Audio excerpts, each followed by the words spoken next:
Biblical Shakers. Our reading will continue with the chase. King Saul continues to pursue David. This week, you will be evidence to seeing the actions of a close friendship, lying for the sake of safety, and living in constant fear of being captured. You will read one chapter a day in 1 Samuel, followed by the Salt Shaker devotion this week, written by Tanya and Heather. Loyalty is one of life's most costly qualities. It is the most selfless part of love.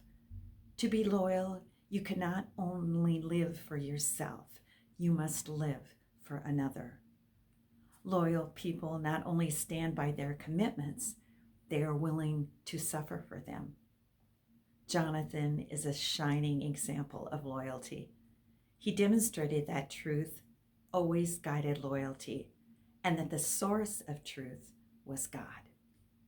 The story of this friendship with David is written about in the 20th chapter. David lived as an exile for about 10 years, and during this time period, Saul tried to kill him many times. It is disappointing to read in chapter 21 that David depended on lies for protection. Scripture commands us to tell the truth and warns about the consequences of lying.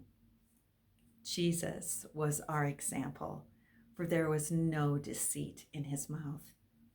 If our telling the truth endangers others, silence is the best response.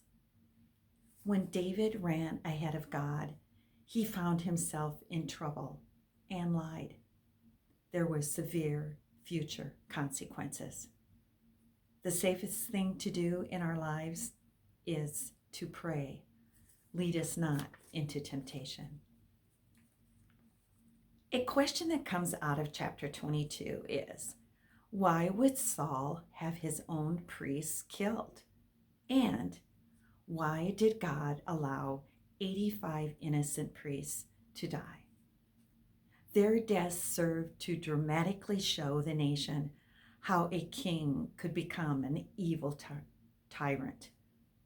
Serving God is not a ticket to wealth, success, or health. God does not promise to protect good people from evil in this world, but he does promise that ultimately all evil will be abolished. A gifted leader like David might have been tempted to depend on his own experience. Instead, he turned to the Lord for the guidance he needed in chapter 23. He listened to God's directions and then proceeded. Rather than trying to find God's will after the fact, we should take time to discern God's will beforehand.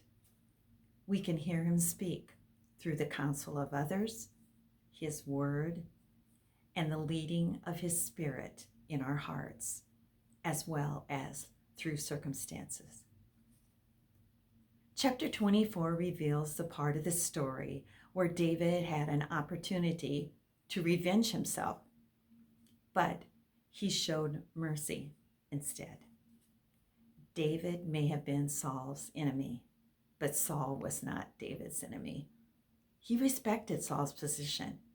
He did not allow Saul to pressure him to violate God's law.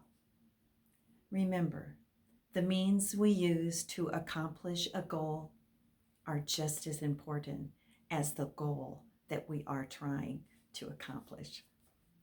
Don't compromise your moral standards by giving in to group pressure or taking the easy way out.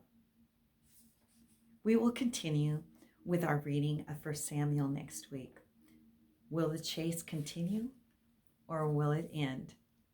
Please check in and see, because Biblical Shakers makes reading the Bible way more enjoyable for you.